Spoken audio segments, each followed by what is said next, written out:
¿Qué tal, queridos amigos? Bueno, es que este circo que se ha montado del segundo piso de la Cuarta Transformación, pues ya se vino abajo, ya está totalmente derruido. La pobre Claudia Sheinbaum, la mujer que como o presidenta de la República atesora más poder que ninguno de sus antecesores, es terriblemente vulnerable ante la sombra de quien ejerce ya, hay que decirlo con todas sus letras, el segundo maximato de México, Andrés Manuel López Obrador. Por algo, el embajador estadounidense en México, Ken Salazar, al fin abrió su corazón y dejó las cortesías diplomáticas para otro momento y habló de todos los fracasos que llevamos todos los mexicanos como una carga pesada. Habló de que, obviamente, el plan de abrazos no balazos no funcionó. Hubo abrazos para los narcos y los criminales y balazos para la ciudadanía. Y tampoco funcionó, ni va a funcionar, la reforma judicial, que va a propiciar que los narcotraficantes se apoderen del Poder Judicial, con la venia de Claudia Sheinbaum. Pero esto no es todo. Se llegó al ridículo, señores, al ridículo. El día de ayer, 13 de noviembre, la señora Claudia Sheinbaum, como ocurrió también en el Congreso de nuestro país, propició que se le cantara las mañanitas por sus 71 años al señor Andrés Manuel López Obrador. Igual que hubiera hecho Stalin, igual que hubiera hecho Mussolini, toda la plebe adorando al gran Mesías de Macuspana, que no aparece, lo han visto por Oaxaca, mientras su esposa vive en la Embajada de México en Inglaterra. Pero eso no es lo esencial. Lo esencial es que, como ya dijo Trump, el que manda es López Obrador, porque al mandarle saludos a la presidenta electa para el señor predecesor, le está diciendo claramente que él sabe cómo están las cosas y cómo están los hilos del poder en nuestro país. Andrés Manuel lo sigue disponiendo todo. Y entonces la agenda López Obradorista la sigue la pobre señora Claudia Sheinbaum, empoderada institucionalmente, pero muy pobre frente al morenismo nacional. Esto es algo paradójico. Esto es algo que no habíamos siquiera pensado que podría ocurrir. Y está pasando. Está pasando hoy.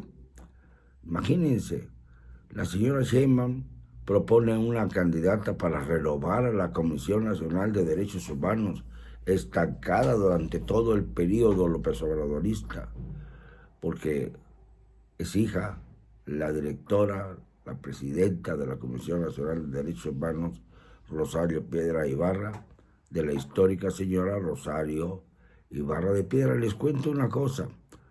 Cuando alguna vez desayunábamos en el Palacio del Ayuntamiento, en el comedor que estaba adjunto a la oficina del señor López Obrador, jefe de gobierno entonces, estamos hablando del año 2002 por ahí, siempre fue para mí notorio que en la pared principal del comedor había una enorme fotografía, un mural fotográfico, con la señora Ibarra de Piedra en hombros saliendo del Zócalo.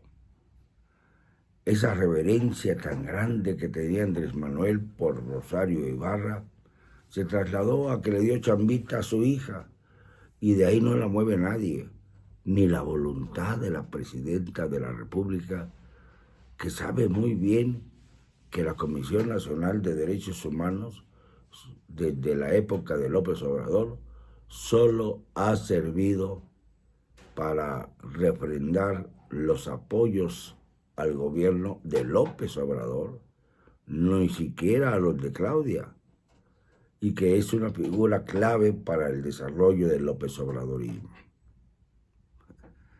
Fíjense hasta dónde llegan las supuestas fidelidades de Andrés y hasta dónde llega también el rencor del mismo frente a todo lo que se mueva.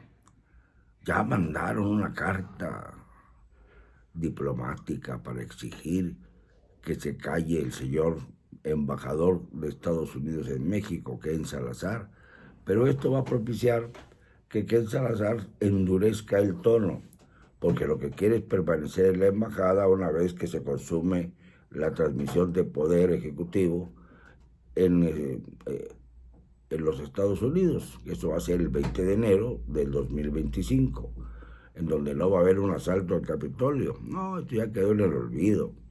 La justicia de los Estados Unidos también olvida. Y claro, va a ser Donald Trump el presidente.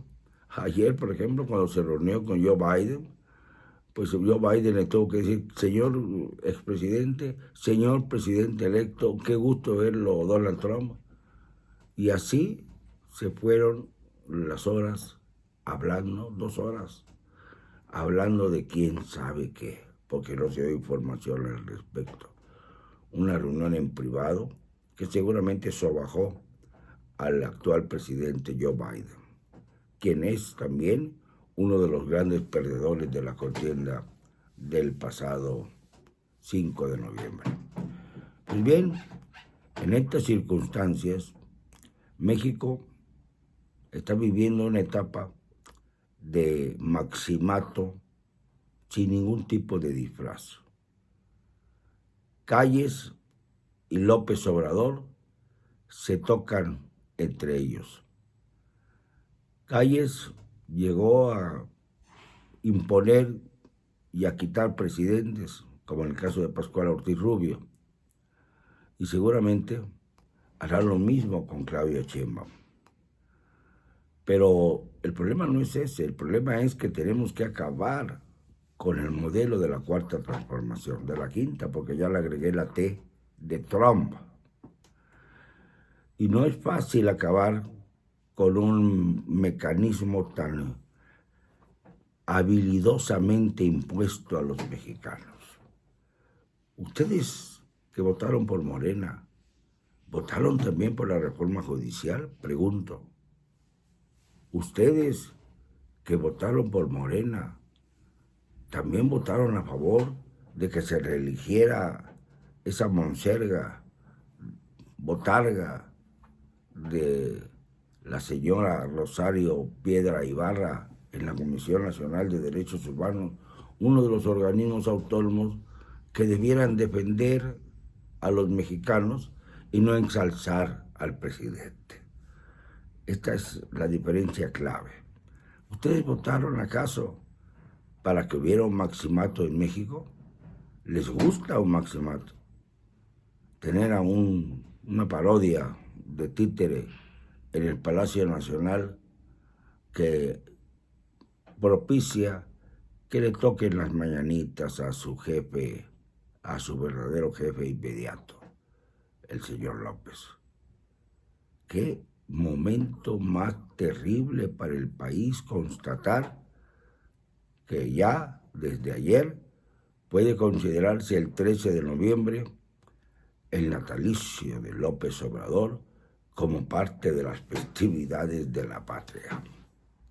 Y empezarán a erigirse monumentos de un presidente devastador, de un presidente que dañó profundamente las estructuras de este país, que dañó su comercio, que dañó las relaciones exteriores, que dañó sobre todo a miles de mexicanos, más de 200,000, que cayeron por obra y gracia de los asesinatos de los narcotraficantes, del hombre que hizo posible que hubiera en México un narcogobierno y que a cambio nos obsequió una serie de obras a sobrecostos y con negocios hechos por sus hijos que no sirven para nada. Se inunda el aeropuerto Felipe Ángeles, el Tren Maya se descarrila o va a 80 kilómetros por hora, cuando mucho 60, tarda de Campeche a Yucatán tarda 8 horas, para que nos demos una idea. Y la refinería sigue sin producir. Señores, hemos caído ya en el maximato, segundo maximato de la República Mexicana. No me van a callar, y lo digo y siempre, con cero cobardía.